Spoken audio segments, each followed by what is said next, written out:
Good morning. I'm a little late today. I forgot it was Friday. You know how that is. In this coronavirus new reality, we one day just seems like another. And I was doing my thing and realized, oh, it's Friday today. I need to do my little shtick. Anyhow, our cinemas have reopened. They reopened last Friday. And slowly, people, well, not really, not a lot of people at the cinema. The way it works here is they have two seats that are usable and two seats that are taped off, two seats usable, two seats taped off, and in the row in front, the row behind is the opposite, so it looks like a checkerboard.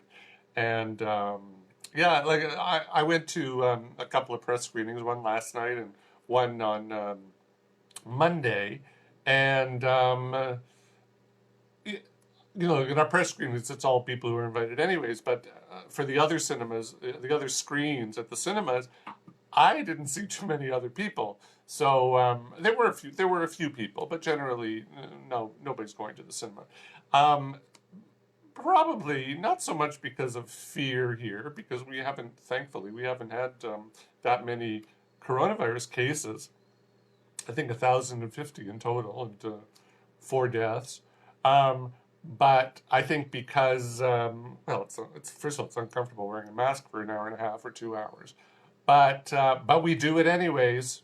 So all you idiots who are complaining about wearing a mask while going to Costco, don't go. Sit at home. Anyhow, but I think really the bigger reason why people are going to the cinemas here is there's not a lot to see. With Hollywood still on shutdown, and pretty much every other place as well. There's not a lot to see here, so our distributors are really scrambling to find stuff to put up on the screen, and most of it is not very good, unfortunately. So it's still going to be a while yet before we have something interesting to talk about on the movie screen. But fortunately, we have other options, and one of them is well, the other options, streaming options. But one film that just came out on Netflix on May the 1st, I think it was, is called The Half of It. And it is Alice Wu's latest film. Now, if you don't know who Alice Wu is, she's only made a couple of films. But her first film, or her last film, I think this is really only her. I think she made some documentaries, but I think this is only her second feature film. So let's just say her last feature film was 15 years ago, and it was a film called Saving Face, and it was very successful in terms of the art circuit, the cinema circuit. I don't think it had a big commercial release. I certainly never saw it. So, but it did. It was appreciated. And now she's back with this new film, The Half of It, and it's also created some buzz because just last week it took home the Founders Award for the Best Narrative Feature at the 2020 Tribeca Film Festival. That's the one that Robert De Niro co-founded. And they didn't have the festival. They gave out the awards online, and she won, or that film won. So uh, you might want to see it. So the half of it is about a young woman by the name of Ellie Chu. She's American Chinese. I was going to say she's Canadian. Um, is she Canadian? The actress? I don't know. No, I think she's American. But Ellie Chu is an American Chinese. She's played by Leah Lewis. People might know her from TV's Nancy Drew. I didn't even know there was a Nancy Drew TV show, but she's on Nancy Drew. So Ellie is a high school senior in the Pacific Northwest town of Squamish. Not Squamish, which is in British Columbia, but Squamish, which doesn't exist anywhere in reality, but in this movie it exists in the Pacific Northwest. Now, Ellie and her dad, who is the town's solitary train station manager and signalman, are the town's only Asians. And although they arrived there 10 years earlier from China, I was trying to figure out, did the mother come with them or did the mother die before? I think the mother died in China. I don't get the impression that the mother came with them to America. But anyhow, their plan was to quickly move on to bigger and better things once they got to the States. But it seems that mechanical engineering PhDs who don't speak English very well are not a hot sought after commodity, apparently. I wouldn't have thought that, but anyhow, that's what the movie says. Now they're strapped for cash, and Ellie supports the family by ghostwriting her classmates' essays for pay. And this enterprise, at least one of her teachers knows about and quietly condones. Now, one day she's approached by Paul Munsky, one of her classmates. He's played by Daniel Deemer on TV. People would know him, or they might know him. I certainly didn't know him from TV's Sacred Lies. See, all these TV shows I've never even heard of. He's the town's dull as mashed potatoes, but highly lovable football jock. And he's asked her to ghostwrite a love letter to Aster Flores, who's played by, I'm really dry today, wow. Aster Flores is played by newcomer Alexis Lemire, and she is the town's, not Alexis Lemire, but Aster, is the town's pretty but unattainable daughter. Now, Ellie agrees, and as their plan takes shape, the three of them come to learn that trying to find the one person who can complete them, they should be looking for people who can help them grow to become more than what they are on their own. That's the moral of the story. Now, as you might have already figured out, the half of it is a modern-day take on Cyrano de Bergerac. But this one has a gay twist thrown in as Ellie starts to develop feelings for Aster, and the pair exchanges their views on literature and art. Now, for the most part, the story works, thanks to the earnest performances of the three young actors. They were all very good. Nothing, can't complain. But many critics, have taken Wu, the director, have taken Wu to task for not going far enough in portraying the real-life challenges that closeted LGBT. I put my notes are on LGBTQ kids have to deal with. Now, Wu does throw in the influence that the church has on the townspeople, but then she quickly abandons it to throw, when the kids all put their cards on the table. Yeah, like small town churches are really supportive of gay teens. Give me a break. Now, I had other problems with the story. Like, that didn't bother me as much as other things. Now, for one, I've never understood how teenagers who live in small towns in movies don't already know everything about each other. Now, how is it that Ellie and Aster have never met? They've been going to the same school. They live in Squamish. Nobody lives in Squamish. There's probably one school. They've been going to the same school for 10 years, but they've never met until now. That didn't make any sense at all. And even like, how is it that even Paul has never really talked to Aster? It's like, come on, give me a break. Of course he's talked to her. He probably knows what her shoe size is. Now, that's one problem. Now, it also, as for Ellie and Aster, it makes even less sense when you consider that Ellie plays piano every Sunday at Aster's father's church.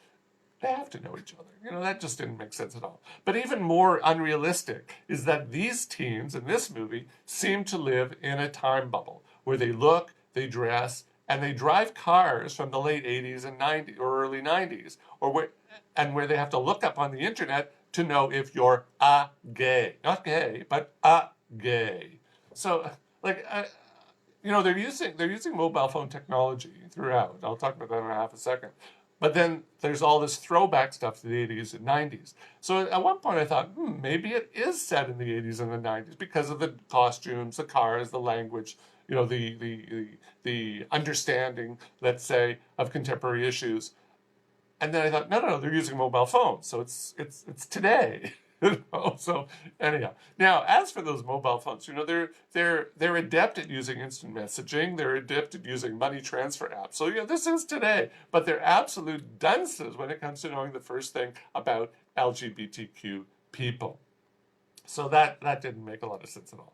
Now, finally, the other thing that really bugged me was that Ellie seems to be punching way below her weight when she considers going to Grinnell College in Iowa after graduating high school. Now, I don't know my American colleges, so I looked up, first of all, is there a Grinnell College? Yes, there is a Grinnell College. It's a liberal arts college. It is one of the better ones in America, but certainly not the best. So I thought, the Chinese immigrant child of a PhD who can write 6 different term papers on Plato would not consider, would for a half a second, going to Grinnell, as good a liberal arts school as it is. If her issue that she doesn't want to move too far away from her father, there's at least one better school that's closer to the West Coast. But then I thought, well, wait a second. Her father has a lousy, low-paying job. What's keeping him in Squamish anyways? Is he in a funk that, his wife he's in a crappy job, he's not achieving what he thought to achieve, his wife is dead. You know what? I think at some point, you know, somebody in that family needs to say, we need to move, and that would have been a great opportunity to move, and start your life over again, reinvent your life. And certainly with her grades, she can go anywhere she wants to go to school, and she could take them with her. So, I had problems with that. But look, maybe I'm just picking nits. I do that. So, all in all, it's not a horrible film. And I'd say if you're looking for something new and refreshing to watch while you're stuck at home, you could do far worse than this film. It's got its heart in the right place. And I guess that's the important thing. So I'd say, okay, go watch it. It's not terrible. It's okay. I'm surprised. Well, okay, I'm not surprised that it won. I don't know the other the other films that it was competing against, but you know what? It's a pretty good film, even with its problems. So that's called The Half of It. It's streaming right now on Netflix. Now, the other film I'm going to talk about has opened here in Hong Kong. I think it's already come and gone in the States and certainly in England because it's a British film. When's that? And it's called Little Joe. I call it Little Lab of Horrors, bop shoo up, Little Lab of Horrors. Okay, so if you know your theater, you know what I'm talking about. Now, if we Hong Kongers have learned anything from this pandemic, it's how to wear a surgical mask correctly. That simple but highly effective technique seems to be lost on the botanists at Plant Labs in the fictitious British commercial laboratory in the film Little Joe, because they have developed a new species for the plant-loving world. Now, one of the plant breeding teams there, headed by Alice Woodard, who's played by Emily Beecham, she starred in the film Daphne from a few years ago, which I have to admit I've never seen, and her partner Chris, played by Ben Whishaw. I think everybody knows Ben Whishaw. He's what's his name? Is he Q? He's the lab guy in the latest James Bond franchise. He was in Mary Poppins Return. He's the voice of Paddington in the Paddington films. He was in Hologram for a King, The Danish Girl, and The Lobster, among many other films. So everybody knows Ben Whishaw. So Alice and Chris have genetically engineered a new species of flower that releases a scent when that reacts with one's production of oxytocin to impart a feeling of happiness and well-being. Sounds pretty good. However, it slowly becomes apparent to Emily that the plant species has other ideas. That's why I say Little Lab of Horrors. Than just making people feel good. Had the scientists been following generally accepted safe lab protocols, like wearing a mask the right way, the outcome of the film would have been very different. But that wouldn't have been a very interesting story now, would it? Now, this is Austrian writer-director. She co-wrote this film, but she directed. Her name is Jessica Hausner from Austria. This is her first English-language film. People might know some of her other work. She did Lourdes, and she did Amour Fou from a few years ago. I think both of them were quite well received. Haven't seen either of them, got to admit that. But this is her, as I said, this is her first English language film, and it's a bit of a modern day. It's not Little Shop of Horrors. Well, sort of, Little Shop of Horrors, but it's more of Invasion of the Body Snatchers or Day of the Triffids. Unfortunately, it doesn't hold a candle to either of those earlier sci-fi classics. Now, instead of an alien plant species coming down to Earth and altering humanity as we know it, Little Joe, and that's the name of the plant, because Alice gives the plant that name, she names it after her son Joe, Little Joe is homegrown. Now, the film is clearly a cautionary tale about the perils of engaging in rushed science. And it's very prescient, too, given that the Trump administration is now claiming that the SARS-CoV-2 virus, that's the name of the coronavirus, by the way, SARS-CoV-2, was created in a lab in Wuhan, China. No evidence of that.